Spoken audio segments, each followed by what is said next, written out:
الصلاۃ والسلام علیک یا سیدی یا رسول اللہ وعلی آلک واصحابک یا سیدی یا خاتم النبیین۔ بندہ پروردگارم امت احمد نبی، دوست دار چار یارم تابع اولاد علی، مذہب حنفی دارم ملت حضرت خلیل، خاک پائے غوث اعظم زیر سایہ ہر ولی۔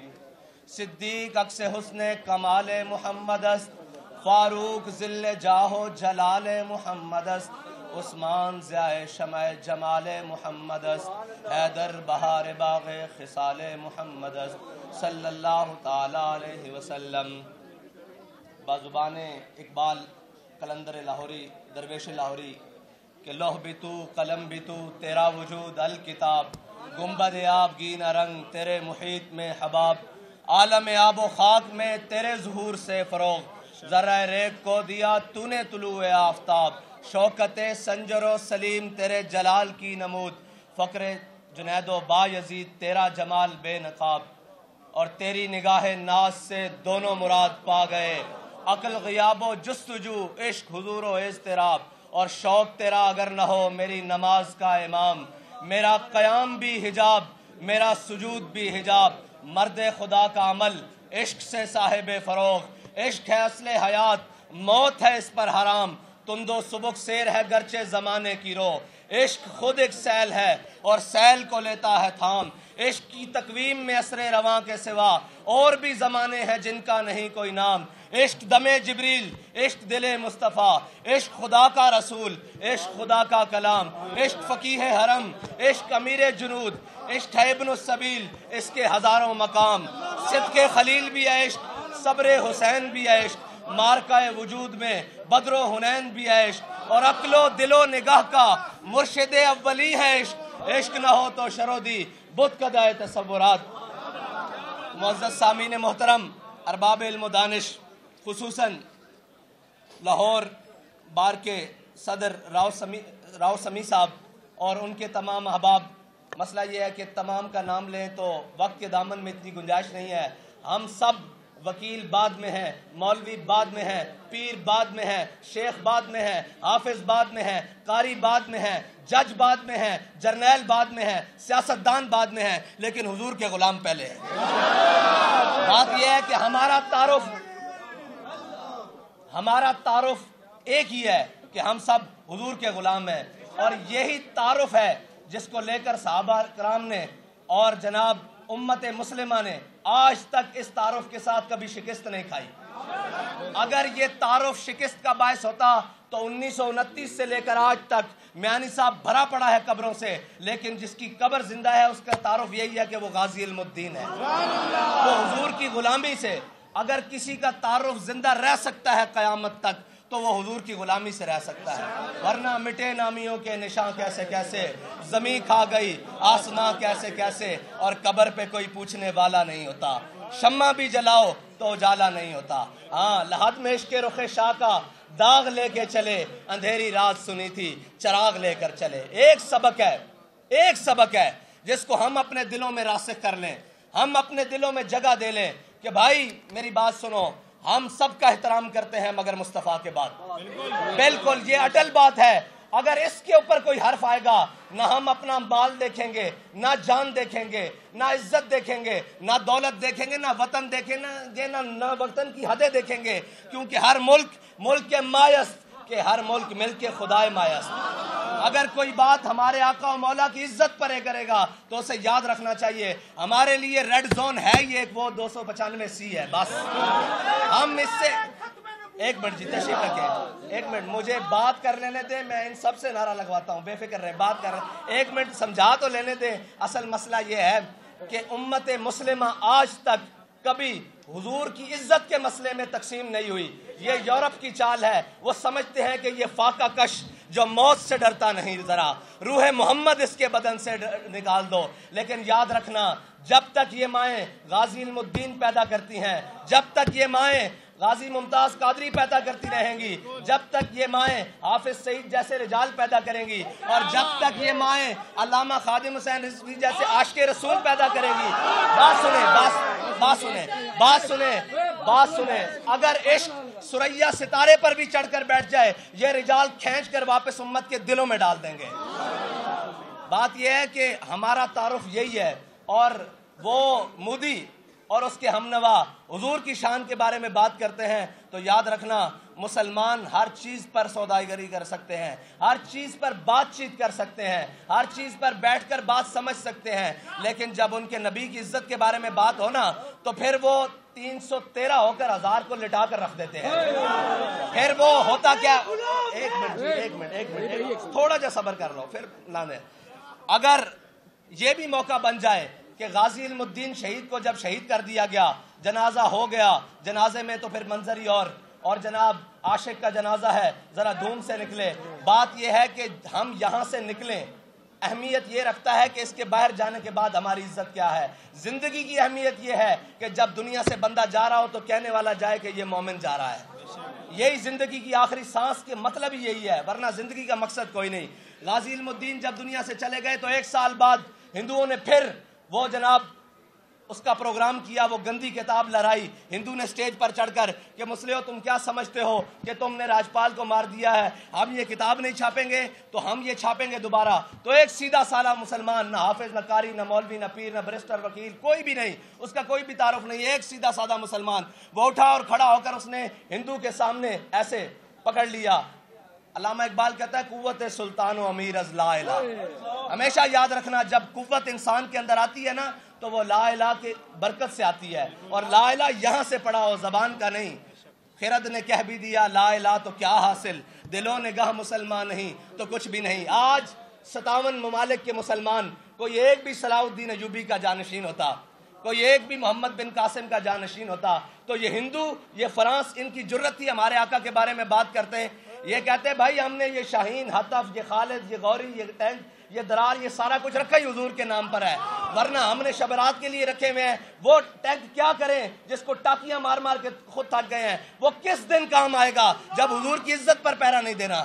اچھا تمہاری عزت کی بات آئے، لانگ مارچ بھی ہوں، کسی کی عزت کی بات آئے اس کے اوپر پرچے بھی کٹ جائیں، کسی اور کی عزت کی بات آئے، وہ رات میں سخت بات کرنے لگا ہوں اس لیے کہ حضور کی عزت سے بڑھ کر کسی کی عزت نہیں ہے، وہ اس لیے نہ میں ڈر کے کرتا ہوں۔ ہم تو لبے بام بھی پکارا، سرے دار بھی صدا دی، میں کہاں کہاں پہنچا تیری دید کی لگن میں، اس لیے کہ ابھی تک یہ کہہ رہے ہیں فدا کا ابھی و امی۔ یہ بھائی یاد رکھنا ناموس رسالت کا مسئلہ ٹویٹوں سے حل نہیں ہوتا، یہ میدان لگانا پڑتا ہے، اور میدان بھی ایسا لگانا پڑتا ہے کہ اگر تم آ رہے ہو تو ہم حضور کے دین کے لیے حاضر ہیں، ہم حضور کے نام پہ کٹنے کے لیے حاضر ہیں۔ یہ امت، یہ مائیں، یہ ماؤں نے اپنے بچے رکھے اس لیے ہوتے ہیں کہ یہ ان بچوں کو جا کر حضور کے نام پر کٹوا دو۔ میں آپ سے گواہی دیتا ہوں، یہ پیچھے فرانس کے مسئلے میں جتنے بھی شہید ہوئے کسی ایک کی ماں نے آ کر یہ نہیں کہا کہ یہ آپ نے ہمارے ساتھ کیا کیا، ہمارے بچوں کو جناب ذبح کروا دیا۔ انہوں نے کہا کہ ہم خوش ہیں کیونکہ حضرت ام خنسا جب احد کی جانب چلی نا تو حضور سید عالم صلی اللہ علیہ وسلم کے بارے میں پتہ چلا کہ حضور کو نقصان پہنچایا کافروں نے، تو رستے میں چلی تو کسی نے آ کر کہا آپ کا بھائی بھی دنیا سے چلا گیا، شہید ہو گیا جنگ میں۔ انہوں نے کہا پیچھے ہٹ جاؤ، مجھے حضور کا بتاؤ۔ پھر آگے چلی، انہوں نے کہا آپ کا شوہر بھی دنیا سے چلا گیا، انہوں نے کہا پیچھے ہٹ جاؤ، مجھے حضور کا بتاؤ۔ آگے چلی تو انہوں نے کہا جناب آپ کا باپ بھی دنیا سے چلا گیا، آپ نے کہا پیچھے ہٹ جاؤ، مجھے حضور کا بتاؤ۔ آگے آئیں تو کسی نے کہا آپ کا بیٹا بھی دنیا سے چلا گیا، آپ نے فرمایا پیچھے ہٹ جاؤ، مجھے حضور کا بتاؤ۔ جب یہ 4 رشتے ہوتے ہیں کسی خاتون کا عزت سے دنیا میں جینے کے لیے، یہ بڑے 4 اہم رشتے ہیں۔ جب چاروں رشتے چلے گئے، سامنے حضور کو دیکھا تو حضور کا دامن کرم تھام کر کہا کل مصیبت بعدک جلل، یا رسول اللہ آپ کے ہوتے ہوئے کوئی پریشانی ہمیں پریشان کر سکتی ہے؟ ہم بھی یہ کہتے ہیں جب ان کی ناموس سلامت، ان کی ختم نبوت سلامت، ان کا نام رہے، ہمارا کچھ رہے نہ رہے، ہم سب کچھ قربان کرنے کے لیے تیار ہے۔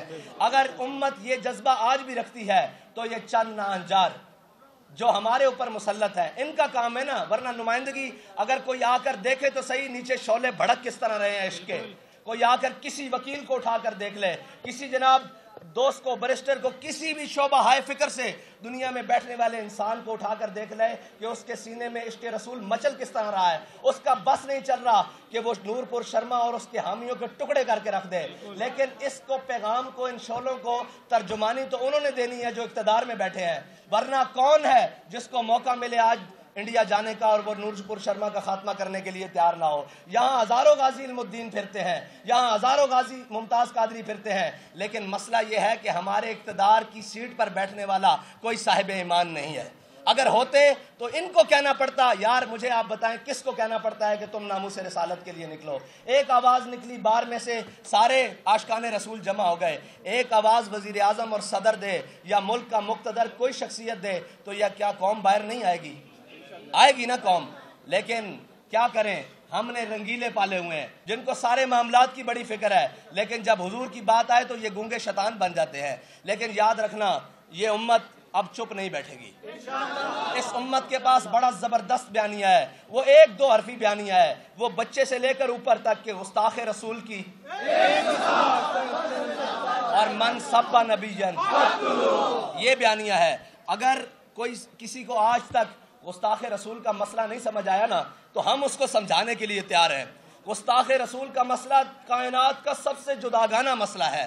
میرے آقا و مولا صلی اللہ علیہ وسلم کے فتح مکہ کے موقع پر حضور نے سب کو معافی دی. جب ابن قتل کی باری آئی نا تو صحابہ نے عرض کی, یا رسول اللہ بیستار الکعبہ تھے, یعنی یہ کعبے کی دیوار ہے, یہ کعبے کا غلاف ہے, اس کے درمیان جو رسیاں ہیں ابن قتل اس کے درمیان لٹک گیا ہے. میرے آقا مولا نے فرمایا اقتلوہ. اگر گستاخ رسول کعبے کی دیوار اور کعبے کے غلاف کے درمیان بھی آ جائے نا تو اس کو پناہ نہیں ملتی. اس کی ایک ہی سزا ہے کہ اس کو وہیں واصل جہنم کر دیا جائے, بس یہی بات ہے. اور دوسری یاسین ملک صاحب, تو میں نے بڑے ببانگ دوہل کہا کہ یاسین ملک صاحب کو سزا دی ہے انڈین کورٹ نے, انڈین جناب جو بھی ہے کورٹس کا نظام, اس نے سزا دی ہے. ہمارے ملک میں ختم وہ کشمیر کی آزادی کی جدوجہد کرنے والے حافظ سعید صاحب کو کس نے سزا دی ہے؟ ہم خاموش ہو گئے ہیں, ہم خاموش ہو گئے ہیں اس لیے کہ بات سچ کی آئی ہے, حق کی آئی ہے, اپنے پر جلتے ہیں. بھائی حق وہ ہے جو اپنوں کے سامنے بھی ڈٹ کر کہا جائے اور بیگانوں کے سامنے بھی ڈٹ کر کہا جائے, اور وقت پڑے تو سرے دار کہیں, وقت پڑے سرے بازار کریں, اور جب تک خون کا آخری قطرہ ہو حق کہیں. اور یاسین ملک صاحب جیسی ہزاروں مائیں بیٹے جنتی رہیں گی, وہ اسی طرح جیلوں میں جائیں گے اگر ہماری ریاست نے کوئی کردار ادا نہ کیا. بھائی لوگوں کے بچے تو مروانے کے لیے نہیں ہے نا, جن کو پالا تھا کشمیر کی آزادی کے لیے وہ آج کہاں ہیں؟ ان کا کام تھا لڑنے کے لیے, وہ لڑے, ان کو جو زخم لگے گا وہ ہم اپنے خون سے بھریں گے. لیکن مسئلہ یہ ہے کہ قوم کے بچے آگے لگا کر اور پیچھے سے بھاگ جانا یہ دلیری نہیں ہوتی. لیڈر تو وہ ہوتے ہیں جو خود میدان عمل میں رہتے ہیں. یاسین ملک صاحب کو کبھی جو بھارت کی جرت نہ ہوتی کہ وہ نام کے ان کو کسی بھی پابند سلاسل کرتا یا سزا دیتا. اس کو پتہ ہے کہ یہ خود بیچارے جو کشمیر کی آزادی لڑ رہے ہیں ان کو جیلوں میں بند کر کر بیٹھے ہیں. آج اگر یہ سارے لوگ جو ناموس رسالت کے لیے روڈ پر آئیں یا عملی اقدامات کرنے کے لیے آئیں اور ان کو شیل مارے جائیں اور ان پر گولیاں برسائی جائیں, تو کیا کفر سے آپ توقع رکھتے ہیں کہ وہ ناموس رسالت پر پہرا دیں گے؟ وہ آپ کی بات سنیں گے, وہ کہیں گے اچھا ہے یہ تو آپس میں لڑ رہے ہیں. جب ہم نکلیں فرانس کے خلاف تو تکلیف ان کو ہو, اب ہم بھارت کے خلاف نکلیں تو ہمیں شیل مارے جائیں یا رستے روکے جائیں, تو اس کا مطلب کیا ہے کہ یہ کس کے ایجنٹ ہے؟ کون ہے یہ لوگ جو اس ملک میں, جس ملک کو ہم نے لا الہ الا اللہ محمد رسول اللہ کی بنیاد پر حاصل کیا, اس ملک میں بسنے والوں کو نہیں نکلنے دیتے؟ یہ حقائق ہیں, ان سے آنکھیں بند نہیں کی جا سکتی. جب تک یہ حقائق درست نہیں ہوتے, یہ چیزیں درست نہیں ہو سکتی. ہمارے نعرے, ہماری ساری چیزیں جذبہ بڑھانے کے لیے تو ہو سکتے ہیں, عملاً اقدامات کے لیے نہیں ہو سکتے. عملاً اقدامات کے لیے یہ ہے کہ ایک بار سر کے نیچے ہاتھ رکھ کے سوچنا تو صحیح, ہم کس ملک میں بستے ہیں, کس جگہ پر بستے ہیں کہ جس کے ذمہ داران کی ابھی کان پر کوئی جو بھی نہیں رینگی. اور جناب عرب ممالک نے بات کی تو آپ دیکھ داخ کر بات کرتے ہیں کہ ناموس رسالت پر بات کیسے کرنی ہے.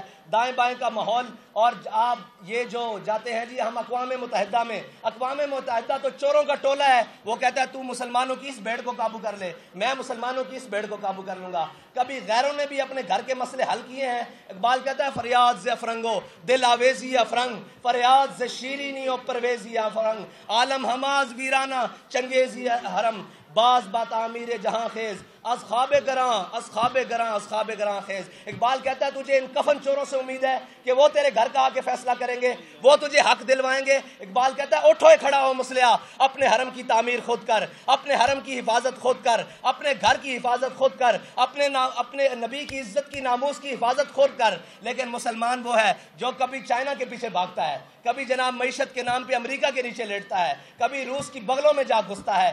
اوے میری بات سنو, جس چیز کو تم انکار کر کے معیشت کے پیچھے بھاگ رہے ہو, میرے آقا و مولا صلی اللہ علیہ وسلم کی ظاہری حیات سے لے کر مسلمانوں کی تاریخ میں یہ سارے ارباب علم و دانش ہیں. مجھے کوئی ایک شخص آ کے بتا دے کہ اسلام کی معیشت جہاد کے علاوہ کوئی ہے, اس کو تو تم کمر کر کے بیٹھ گئے ہو, اس کے تو تمہاری ٹانگیں کانپتی ہیں. اقبال کہتا ہے کافر کی موت سے بھی لرزتا ہو جس کا دل, کہتا ہے کون اسے مسلمان کی موت مر. اگر جس کو یہ ڈر لگ رہا ہو کہ وہ ہمیں کیا کہیں گے, بھائی تمہیں پالا کس لیے گیا تھا, تمہیں رکھا کس دن کے لیے گیا تھا؟ اس دن کے لیے تو گیا تھا. یہ قوم اور یہ جو ملت ہے نا, اس میں بڑا دبدبہ ہے, بڑا دم خم ہے, بڑی باتیں ہیں اور بڑی جرت ہے. لیکن ایک بات ہے, جب یہ اپنے ذمہ داروں کا انتخاب کرنے لگتی ہے نا تو یہ کمزور ہو جاتی ہے, یہ تزلزل کا شکار ہو جاتی ہے. اگر ہم اپنے ذمہ داروں کا انتخاب صحیح کریں تو ہمیں یہ ضرورت ہی نہ پڑے, ہمیں تو وہ خود آ کر کہیں کہ بھائی ہم نے اس سطح پر بات کر دی ہے, اب مودی کیا اس کے باپ کی بھی جرت نہیں, اس کی ترجمان کی اتنی جرت ہو کہ وہ ہمارے آقا و مولا صلی اللہ علیہ وسلم کے بارے میں بات کرے. اور مودی وہ گائے کا موتر پینے والے, سیدھی بات ہے, ہم کہتے ہیں سر عام کہ وہ گائے کا موتر پینے والے, اس کی جرت کہ وہ یاسین ملک جیسے ہور کو جناب پابند سلاسل کرے. اس میں کمزوریاں ہماری اپنی ہیں. گلا جفائے وفا نما حرم کو جو اہل حرم سے ہے, کسی بت کدے میں بیان کروں تو صنم بھی کہہ دے ہری ہری. جو ہم نے اپنے وطن کے ساتھ کیا ہے, جو ہم نے اپنے لوگوں کے ساتھ کیا ہے, جو ہم نے اپنے چاہنے والوں کے ساتھ کیا ہے, جو ہم نے اپنے جاں فروشوں کے ساتھ کیا ہے, اس کی مثال دنیا میں کہیں نہیں ملے گی. ہم نے جس کو جناب دیکھا کہ یہ اب حقیقی منزل کی طرف چل پڑا ہے, یا اسے پابند سلاسل کر دیا, یا اسے شہید کر دیا, یا اس کو تختہ دار پر لٹکا دیا. یہ روش تبدیل کرنی ہوگی اور ہم سب کو مل کر حضور کی عزت کے مسئلے پر ایک ہونا ہوگا. ہم کہیں گے کہ یار ہمارے اختلاف سیاسی ہوں, سماجی ہوں, معاشرتی ہوں, سارے ایک طرف ہو سکتے ہیں, لیکن ہم حضور کی عزت کے سوداگر نہیں ہیں. اور آپ دیکھیں نا کہ یاسین ملک صاحب کے لیے صرف یہ کہنا کہ وہ بہت بڑے مطلب آزادی کے ایک بہت بڑے لیڈر تھے, بھائی وہ دودھ پیتے بچے کو بھی پتا ہے وہ آزادی کے لیڈر ہے. یہ بتاؤ کہ تم نے ان کے لیے کیا کیا ہے, یہ بتاؤ کہ تمہارا ان کے لیے کردار کیا ہے, تم نے ان کی آزادی کے لیے کیا جدوجہد کی ہے. ہم نے آزادی کے لیے جدوجہد یہ کی ہے کہ جب کشمیر لٹ رہا تھا, جب کشمیر بک رہا تھا, تب ہم نے کہا آدھا گھنٹہ روڈوں پر کھڑے ہو جاؤ. یہ نہیں بات اس سے پیچھے آنے والوں نے کیا کیا, اس سے پیچھے آنے والوں نے کیا کیا. کشمیر آپ نے اور میں نے تھوڑی بیچا ہے, ہم نے تو مال بھی دیا ہے, خون بھی دیا ہے, وقت بھی دیا ہے, سارا کچھ کیا ہے جو اس کے لیے بن پڑا. لیکن بیچنے والوں نے بیچا اور پھر کہا ہمارا نام بھی نہ لیا جائے. تمہارا نام سر دار بھی لیا جائے گا, سر بازار بھی لیا جائے گا, اور جب وقت پڑے گا سر بازار بھی لیا جائے گا. کشمیر سے ہمارا رشتہ کیا؟ لا الہ الا اللہ. کشمیر سے ہمارا رشتہ کیا؟ لا الہ الا اللہ. میں ناموس رسالت پر آخری بات کر آپ سے اجازت چاہتا ہوں کہ ناموس رسالت کا مسئلہ ہے کتنا حساس. مقام حدیبیہ پر عروہ بن مسعود مشرکین کی طرف سے سفیر بن کر آئے.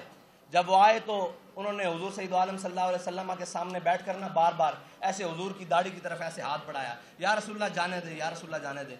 پیچھے سکے بھتیجے مغیرہ بن شعبہ جو ایمان لے آئے تھے, حضرت مغیرہ بن شعبہ جو مسلمان ہوئے تھے, وہ حضور کی حفاظت کے لیے ایسے کھڑے ہوئے تھے. جب مغیرہ بن شعبہ وہ عروہ بن مسعود کا بار بار ایسے ہاتھ حضور کی داڑھی کی طرف بڑھا نا, تو حضرت مغیرہ بن شعبہ یہ نہیں دیکھا سامنے سکا چاچا آیا بیٹھا ہے, آپ نے تلوار کا دستہ نکالا اور اپنے چاچے کے ہاتھ کے اوپر ایسے مارا, اور آپ نے فرمایا آخر یدک عن لحیۃ رسول اللہ واللہ تصل الیک. کہا چاچے تو چاچا ضرور ہے, لیکن حضور کی داڑھی کی طرف سے خوشامد کی طرف ہاتھ کر رہا ہے, یہ بھی پیچھے کر, اگر دوبارہ بڑھا تو یہ کٹا ہوا واپس جائے گا. ہم یہ پوری دنیا کو کہنا چاہتے ہیں کہ آپ جو مرضی معاملات کریں, لیکن ہمارے آقا و مولا کی عزت کی طرف کوئی آنکھ اٹھی تو وہ پھوڑ دیں گے, کوئی زبان اٹھی تو وہ گدی سے کھینچ لیں گے, کوئی ہاتھ اٹھا تو وہ یہاں سے نہیں شانوں سے کاٹ کر واپس بھیجیں گے. یہ امت میں ابھی لوگ باقی ہیں جنہوں نے حضور سید عالم صلی اللہ علیہ وسلم کی عزت پر پہرا دینا ہے, اور وہ بھارتی مسلمان میں سب سے زیادہ خراج تحسین ان کو پیش کرتا ہوں کہ جو اتنی پابندیوں کے باوجود، جو اتنی مشکلوں کے باوجود، جو اتنے ظلم و ستم کے باوجود آج بھی بھارت کی سڑکوں پر اور جناب ایک ایک گلی کے اندر یہ نعرہ لگا رہے ہیں کہ گستاخ رسول کی ایک سزا، گستاخ رسول کی ایک سزا، اور وہ آج بھی بھارت کی گلیوں میں کھڑے ہو کر کہہ رہے ہیں کہ ہم اگرچہ اقلیت ہے لیکن حضور کی عزت کے مسئلے پر ہم اپنے آپ کو قربان کر دیں گے۔ اسی جذبے کی ضرورت ہے، اسی ہم آہنگی کی ضرورت ہے جس کو لے کر ہم یہ پیغام پوری دنیا کو دیں کہ بھائی سب کچھ برداشت ہو گیا، ہم اس بات سبق کو پڑھ چکے ہیں کہ ادب گاہیس زیر آسماں از عرش نازک تر نفس گم کردہ می آیت جنید و با یزیدی جا۔ اللہ تعالیٰ مجھے اور آپ کو عمل کی توفیق عطا فرمائے اور ہماری سیاسی اور عسکری قیادت کو امریکہ اور نیٹو کی غلامی سے نکال کر حضور کی غلامی عطا فرمائے۔ وآخر دعوانا الحمدللہ رب العالمین۔